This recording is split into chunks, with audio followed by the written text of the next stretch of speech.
the professors. So the Internet of Things is rapidly transforming our world. It makes impossible to possible and ordinary to extraordinary.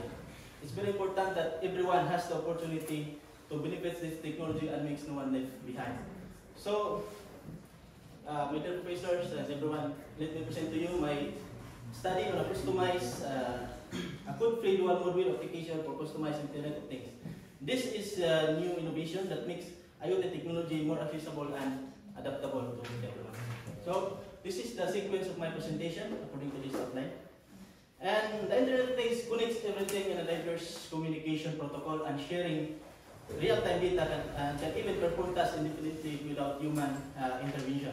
This makes people's life easier and safer, and even streamlining our industry, improving production and service delivery.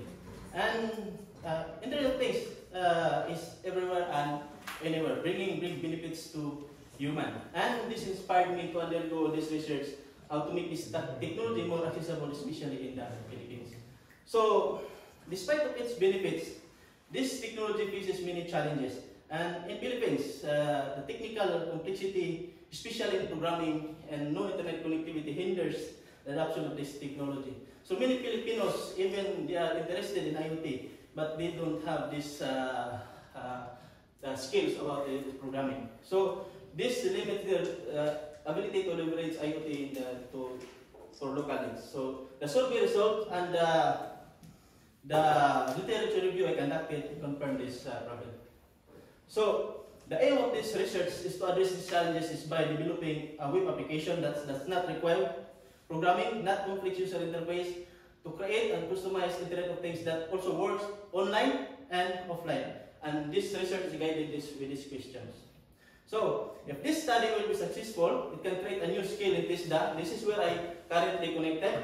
And it will open a new career opportunities in IoT installation and maintenance.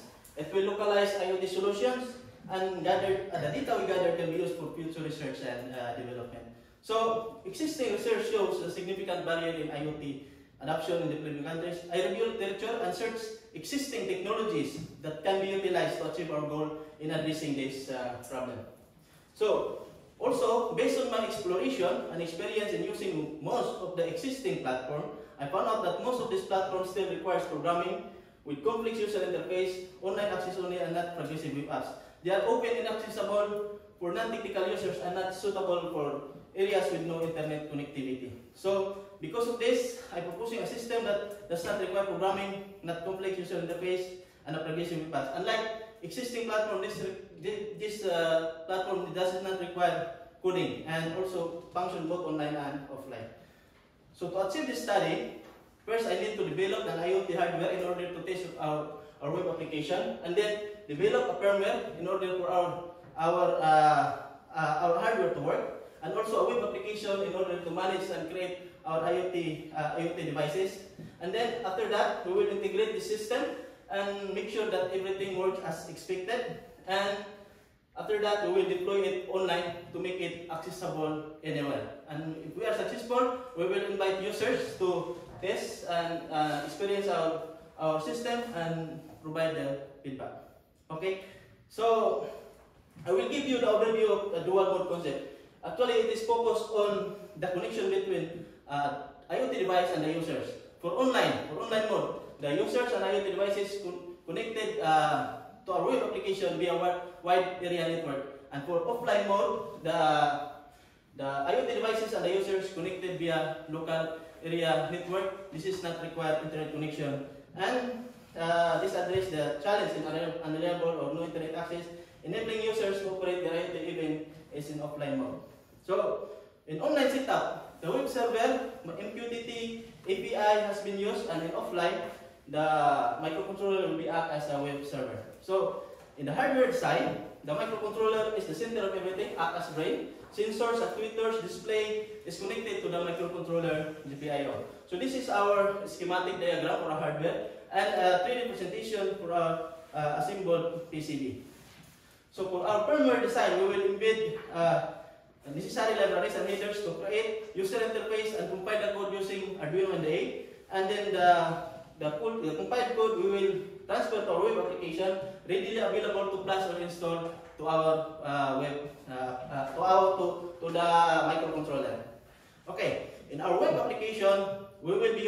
utilizing Django framework for both front-end and back-end, and a service worker to make our web application progressive web apps. So this is the picture of our assembled IoT parts, and also this is some of the page that for our user interface for our web application in the different device screen. And this is already deployed online and can be accessed in the URL bar. So to ensure our platform functionality and usability, we invite a group of users, both technical and non-technical, to experience our platform and set up IoT without writing codes, and we gather feedback using Google Forms. So the result was great. All of the participants were able to set up, although 20% of them encountered, 90% of them encountered issues, but almost all of them were able to solve the problem without assistance. So to answer our question number 1 is by converging existing technology and create a user interface where user can configure GPIO pins of the microcontroller, set automation rule, and configure online connection. This addresses the problem of the programming requirements in setting up IoT. So for question number 2 is by leveraging the ASP32 capability to act as a web server. So we will embed the HTML, CSS, and JavaScript code for online user interface where the user can configure, monitor, and control offline setup. So this is to address this problem utilizing IoT in areas with no internet connectivity. So for usability test, 80% of the participants found easy to navigate our application, and 96% of them were satisfied. And most of the users rated our application as high usability, and all of them would like to recommend our platform to others. So to answer our research question number 3 is by implementing a shift register-based solution where user can enable, configure, and expand microcontroller output pins via graphical user interface. And for question number 4 is by leveraging service workers and web manifest, we successfully transform our web application into a progressive web app which makes application installable in cross-platform and provide native app-like experience. So, therefore, I conclude that our research were successful and met the objective in developing a code-free dual-mode web application for customized Internet of Things. The participants were able to set up online and offline without writing any code and found easy to navigate in our system. So, this research contribute to more accessible and adaptable IoT landscape. This will provide a huge impact in potential IoT application in Philippines, fostering innovation and sustainable growth. But the success is not without limitation. Currently, the expansion of microcontroller is up to 8 output pins only and good for one shift register. And the firmware is available for ASP32 boards only, and the support sensors is that the sensors that does require library to work. And also the sensor reading is not yet validated, so it may have accuracy problem. And looking ahead, future research will focus on expanding sensors and microcontrollers compatibility, enhancing security measures, and exploring the integration of advanced technology like blockchain and machine learning to further improve the platforms and capabilities to address the evolving user needs. So this video shows how the system works.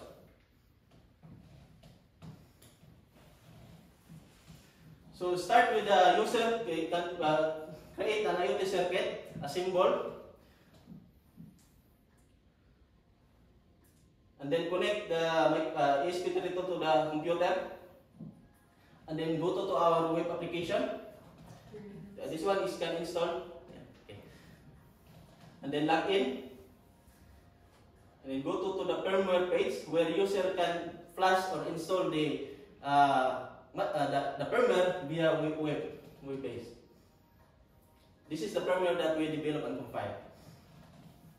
And then after that, the user have the option to connect to Wi-Fi. If they have the Wi-Fi.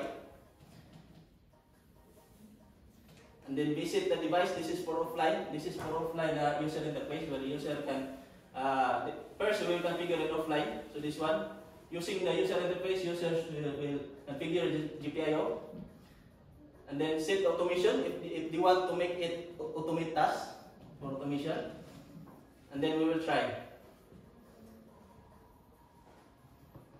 So this is just for offline. So okay, it works, and it shows also the reading of the sensors. For the online, the users will need to configure the MQTT to connect to our broker, and then create a new device in our web application to generate the authentication token. This token will be used to verify the IoT device to connect to our web platform, as you can see. And then after that, the user will restart the device to successfully connect it. So as you can see, it is successfully connected to online, and now it shows the reading in our web application. As you can see, yeah, it works. And so that's how the system works, and thank you very much.